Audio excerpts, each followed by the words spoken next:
성도님들, 어제 말씀드린 루벤, 이 사람과 정반대되는 사람, 오늘은 유다의 이야기입니다. 성도님들, 우리가 말하는 것은 때로는 쉬울 수 있지만 그 말과 약속을 지켜나가는 것은 생각보다 쉽지 않을 때가 있습니다. 그런데 바로 이 말하는 것을 지키느냐 못 지키느냐, 이것이 바로 루벤과 유다의 결정적인 차이인 것입니다.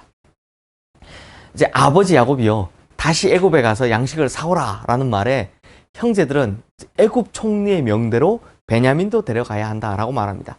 이에 아버지와 형제들이 막 옥신각신하면서 베냐민을 데려간다 못 데려간다 라고 논쟁을 할 때, 어제 말씀드린 대로 애굽에서 돌아온 직후 베냐민을 데리고 갔다가 못 데리고 오면 자기 두 아들의 목숨을 드리겠다라고 큰 소리치던 루벤은 그 자리에 보이지를 않습니다.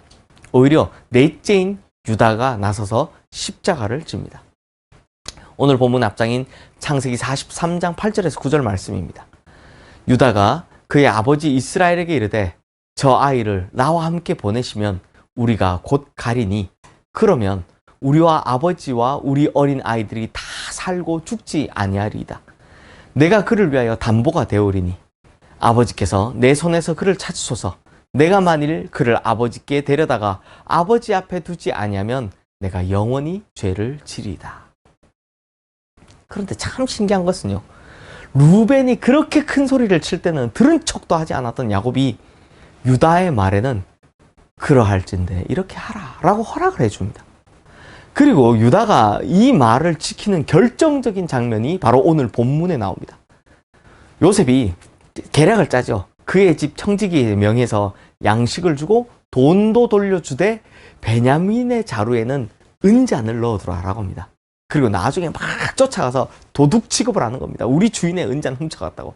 그래서 이 요셉의 계략 때문에 이 형제들이 아주 곤란함에 처하게 됐습니다.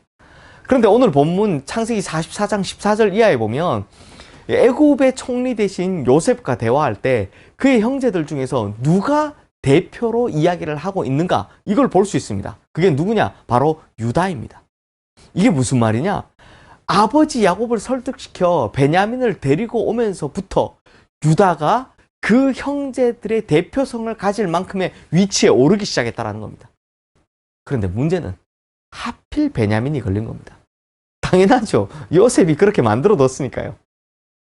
그런데 그때, 즉 절체절명의 위기의 순간 유다는요, 진짜 자신이 아버지에게 한 약속을 지킵니다. 오늘 보면 32절 34절 말씀입니다.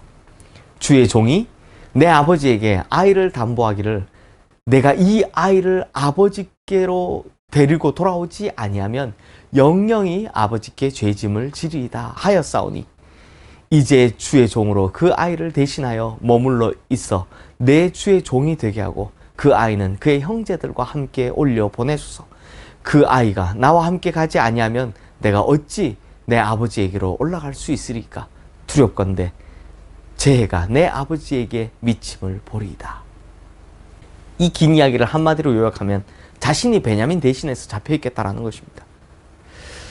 그런데 성도님들, 이때 유다가 한 말 중에 이제 주의 종으로 그 아이를 대신하여 라는 이 한 구절은요, 정말 중요합니다.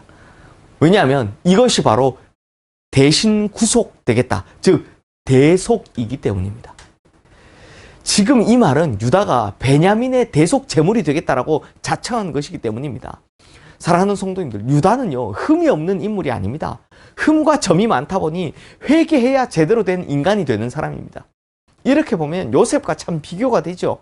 요셉은 참 흠과 점이 없는데도 불구하고 고난을 겪으면서 참된 하나님의 사람으로 성숙해져 간 사람이라면, 유다는 흠과 점이 많아서 참 어렵지만 그의 회개와 진실함을 통해 점점 변화되어 하나님께 쓰임받는 인간이 되는 사람입니다. 그렇다면 여기서 참 궁금합니다. 왜 예수님의 조상이 요셉이 아니고 유다였을까요? 앞서 창세기 38장 할 때 말씀드렸지만 요셉은 완벽한 인간의 모습을 보여줍니다. 예수님의 조상이라고 하기에 죄도 없고 흠도 없는 그런 요셉이 더 잘 어울려 보입니다. 반면 유다는 형제 중에 가장 모범적이거나 특별한 사람이 아닙니다. 사실 이 유다는요, 며느리를 장녀인 줄 알고 동침할 정도로 문제가 많은 사람이었습니다. 그럼에도 그런 인간이 어떻게 예수 그리스도의 족보에 이름이 오르는 신앙의 선조로 하나님의 선택을 받을 수 있었느냐? 어떤 사람들은 이렇게 설명합니다. 12형제 중에 굳은 일에 앞장서는 사람은 언제나 유다뿐이었다고. 또 어떤 사람은 창세기 38장에 나오는 유다의 모습이 회개자의 전형이기 때문이다 라고 이야기합니다. 다 맞는 말입니다. 하지만 저는 이렇게 하나를 더 생각해 봅니다. 오늘 본문인 창세기 44장에서 유다가 베냐민을 대속해서 포로로 잡히겠다고 한 모습, 대신한 모습, 바로 이것 때문입니다. 결국 자신의 말을 지키는 진실함. 비록 어머니가 다른 라헬의 아들이지만 자기 동생 베냐민을 살리고자 했던 대신 희생하고자 하는 이 모습, 즉 대신 속죄하는 대속의 모습 때문에 유다가 예수 그리스도의 조상이 될 수 있었던 것 아닐까라고 생각을 해봅니다. 사랑하는 성도님들, 어제 본 루벤이나 유다나 사실 출발은 비슷비슷했습니다. 다들 죄 많고 또 우리 같은 성정을 가진 사람이었습니다. 그러나 시간이 갈수록 이 둘의 차이는 벌어집니다. 이유는 딱 하나, 진실성 때문이었습니다. 그래서 루벤은 진실성 없는 말로 맏아들의 모든 특혜를 잃어버리지만 유다는 진실성 있게 아버지 앞에서 한 자신의 약속을 지킴으로 예수 그리스도의 조상, 대속의 모형이 될 수 있었던 것입니다. 성도님들, 우리도 다 흠 많고 점 많습니다. 죄도 많이 짓습니다. 그러나 우리가 희망이 있는 것은 우리 안에 하나님 앞에서 진실성이 살아있을 때 반드시 하나님의 사람으로 변화될 수 있다는 믿음 때문입니다. 그러므로 우리 성도님들, 우리도 다 유다와 같아지기를 소망합니다. 비록 모자라는 점도 많고 부족한 점도 많지만 그럼에도 하나님 앞에서 진실되게 말하고 행하여서 결국에는 위대한 하나님의 도구가 되기를 주님의 이름으로 축원합니다. 기도하겠습니다.